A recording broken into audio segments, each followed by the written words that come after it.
नमस्कार साथियों। RPSC second grade exam 2026 के अंतिम 20 दिन बचे हैं। अंतिम समय में आप अपने सब्जेक्ट को कैसे प्रिपेयर कर सकते हैं उसके ऊपर इस वीडियो में हम चर्चा करने वाले हैं। और स्पेशली मैं हिंदी का विद्यार्थी होने के नाते हिंदी विषय के ऊपर आज चर्चा करने जा रहा हूं कि आप 135 से अधिक अंक कैसे लेके आएं, क्या गलती आप न करें स्पेशली, और कौन से मोस्ट इंपोर्टेंट टॉपिक्स है जिनको आपको विशेष रूप से ध्यान देना है।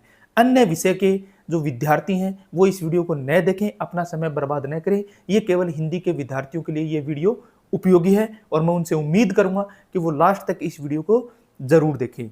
मुझे ये भी पता है कि उन्होंने अपने फर्स्ट पेपर को बहुत अच्छे से प्रिपेयर कर लिया है, अन्यथा अगर फर्स्ट पेपर उनका अच्छे से तैयार नहीं है और जो क्राइटेरिया आरपीएससी ने निर्धारित कर रखा है अगर उसको वो क्लियर नहीं कर पा रहे हैं तो आप अपने सब्जेक्ट में कितने भी पारंगत हो आपके लिए वो बेकार हो जाएगा। तो बेटर है कि फर्स्ट पेपर का वीडियो अगर आपको नहीं देखा है तो इससे पूर्व का वीडियो आप अच्छे से देख लें कि आप क्या गलती कर रहे हैं फर्स्ट पेपर में।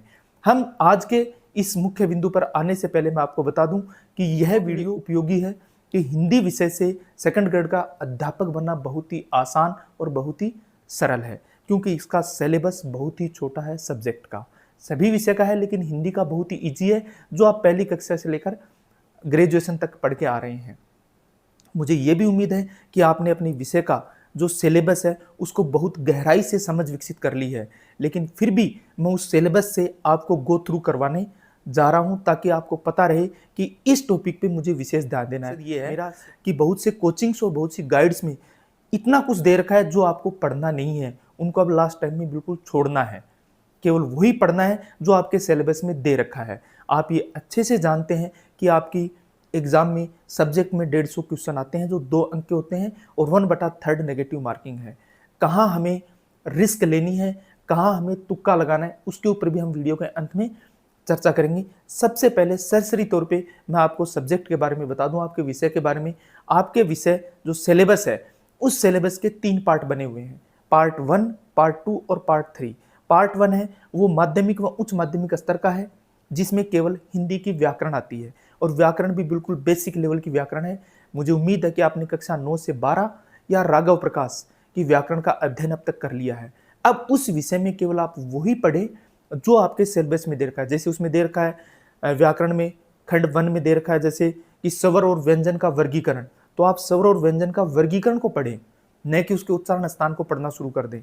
जैसे घोष अघोष वर्ण कौन से होते हैं, अल्प प्राण महाप्राण कौन से होते हैं, स्पर्श व्यंजन कौन से हैं, अंतस्थ व्यंजन कौन से हैं, इनको पढ़ना है, न कि और दूसरी चीज़ों में पढ़ने लग जाएं। जैसे उत्क्षिप्त वर्ण कौन सा है, लुंठित व्यंजन कौन सा है, ऐसे ही स्वरों के बारे में अग्र स्वर कौन सा है, पश्च स्वर कौन सा है, इनको पढ़ना है, न कि आप उनके उच्चारण स्थानों के ऊपर अपना समय बर्बाद कर दें। ऐसे ही शब्द को उसको क्रम से लगाना। फिर जैसे शब्द ज्ञान के ऊपर आते हो तो शब्द ज्ञान में तत्सम तद्भव और विदेशी शब्द दे रखे हैं, केवल आप इन्हीं को पढ़ें। विदेशी शब्द में भी आप स्पेशली फारसी और अरबी के शब्दों पे स्पेशली ध्यान दें। फिर आगे चलते हैं तो संधि, समास, प्रत्यय, उपसर्ग, शब्द शुद्धि, वाक्य शुद्धि, ये लिंग, वचन, काल, कारक, इधर संज्ञा, सर्वनाम, विशेषण, क्रिया और क्रिया विशेषण तक दे रखा है, उनके भेद उपभेद पढ़ें।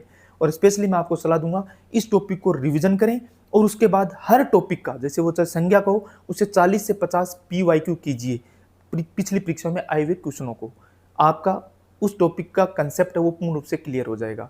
फिर आते हैं पार्ट 2 में, जिसमें स्नातक स्तर का है, जिसमें स्पेशली आपकी काव्य शास्त्र में आपकी शब्द शक्ति, अलंकार, छंद, रस, काव्य दोष, काव्य गुण, इनके बारे में, और एक हिंदी साहित्य का इतिहास। और इसके बाद आपकी जो पाठ्य सामग्री दे रखी है, कुछ प्रमुख पाठ लगा रखे हैं, गद्य के और पद्य की कुछ कहानियाँ, कुछ निबंध वगैरह लगा रखे हैं, तो उनको भी आप, मेरी आपसे सलाह है कि स्पेशली जैसे कहानियाँ हैं और निबंध है उनको बड़ी गहराई से पढ़िए, क्योंकि पार्ट 1 है उसमें लगभग 45 से 47 क्वेश्चन आएंगे। हर प्रत्येक क्वेश्चन 2 अंक का है जो पूरे के पूरे सही किए जा सकते हैं। पार्ट 2 में भी लगभग 45 से 50 क्वेश्चन आएंगे, जिसमें पाठ्य पुस्तक के भी क्वेश्चन आएंगे। कहानियां बहुत इजी दे रखी है आपके, पूस की रात, उसने कहा था, इस तरीके के निबंध आपके, जैसे उत्साह, श्रद्धा, भक्ति, तो ये जो बहुत इजी हैं जिनको आप आसानी से कर सकते हैं। इसमें भी लगभग क्वेश्चन है वो 45 से 55 के बीच में रहेंगे। पार्ट 2 में 45 से 55, पहले पार्ट में 45 से 50 के बीच में आपके ये रहने की संभावना हो सकता है। सेकंड पार्ट में आपके जो पाठ्य पुस्तक के जो क्वेश्चन है, पाठों के जो क्वेश्चन है, वो हो सकता है 30 से 35 हो जाएं। और उनके काव्य शास्त्र और हिंदी साहित्य के 40 से 45 क्वेश्चन वो बहुत इजी हैं। उनके लिए मैं आपको सलाह दूंगा, जो टॉपिक जैसे अलंकार दे रखा है उस अलंकार को पढ़ो, उसकी विशेषताएं पढ़ो, उसके 2-3 उदाहरण देखो। सब कुछ याद नहीं करना है, केवल उन्हीं चीज़ों को पढ़ना है जो आपके लिए उपयोगी है। हिंदी साहित्य के इतिहास में जो सिलेबस दे रखा है नामकरण, तो नामकरण में से क्वेश्चन आएगा तो नामकरण पढ़िए। आदिकाल की विशेषताएं दे रखी तो आदिकाल की विशेषताओं को पढ़िए और तुलनात्मक तरीके से पढ़िए। और पुराने जो पेपर में आए हुए, चाहे अभी फर्स्ट ग्रेड में आया हो चाहे सेकंड ग्रेड के पूर्व के एग्जाम है, उनके क्वेश्चनों को ही देखें एज पर सिलेबस। इसके बाद सबसे हाई स्कोरिंग जो आपके लिए है पार्ट थर्ड, जो है शिक्षण विद्या यानी टीचिंग मेथड, जो लगभग 25 से 30 क्वेश्चन आपके एग्जाम में आने वाले हैं और बहुत ईजी है, कुछ मत कीजिए। इसके पुराने पेपर चाहे वो फर्स्ट ग्रेड के हो चाहे सेकंड ग्रेड के हो, उन शिक्षण विधियों को देखिए। और क्योंकि ये कम समय में पूरी होने वाली टीचिंग मेथड का जो टॉपिक है जल्दी हो जाता है, तो आप उसको कवर कीजिए। आप आसानी से उसके पुराने क्वेश्चन कीजिए पुराने पेपरों से, और मॉडल पेपर जरूर कीजिए सप्ताह में कम से कम एक, तो आपका स्कोर अपने आप पता चल जाएगा कि मैं 135 से प्लस जा रहा हूं कि नहीं जा रहा। अब आप जो मैं बताने जा रहा हूं कि अंतिम समय में आप क्या गलती न करें। अंतिम समय आप सबसे जरूरी है कि नई किताब बिल्कुल न पढ़ें। जो आपने अभी अपने सब्जेक्ट को, विषय को जिससे अच्छे से आत्मसात किया है, गहराई से उसको पढ़ा है, केवल उन्हीं को पढ़ें और क्विक रिवीजन करें। और साथ में PYQ या मल्टी चॉइस क्वेश्चन है वो कीजिए और पुराने पेपर को एनालिसिस कीजिए। इसके आधार पे आपका 135 प्लस क्वेश्चन हो सकते हैं। नंबर 2, मॉडल पेपर यदि आप कर रहे हैं तो मॉडल पेपर करते समय स्पेशली ध्यान दें कि मैं कहाँ तक पहुँच रहा हूँ, क्योंकि विषय ही आपको अप ले जाएगा। जैसे टीचिंग मेथड आपने सही कर दिया तो बाकी विद्यार्थियों से आप 2 कदम आगे चले जाएंगे। तो वैसे ही मॉडल पेपर करते समय तुक्का लगाने वाली पद्धति को फॉलो न करें। तुक्का आप अपने जीके में लगा सकते हैं, सब्जेक्ट में कोई तुक्के का खाना नहीं है। यदि 150 क्वेश्चन आ रहे हैं और आपने 140 क्वेश्चन अटेम्प्ट किए हैं तो ज़्यादा से ज़्यादा गलती होने की संभावना 1 या 2 क्वेश्चन की होनी चाहिए आपके सब्जेक्ट में। यदि आप 5 या 7 क्वेश्चन गलत हो रहे हैं तो इसका मतलब अपने सब्जेक्ट में अच्छे से पारंगत नहीं है। तो सबसे ज़रूरी मॉडल पेपर को अच्छे से एनालिसिस करके पेपर दीजिए। नंबर 2, टाइम मैनेजमेंट का ध्यान रखिए। 1/3 नेगेटिव मार्किंग है, इसलिए तुक्का बिल्कुल अपने विषय में न लगाएं। जिस क्वेश्चन में आप श्योर हैं उसी को करना, अन्यथा क्वेश्चन को छोड़ देना।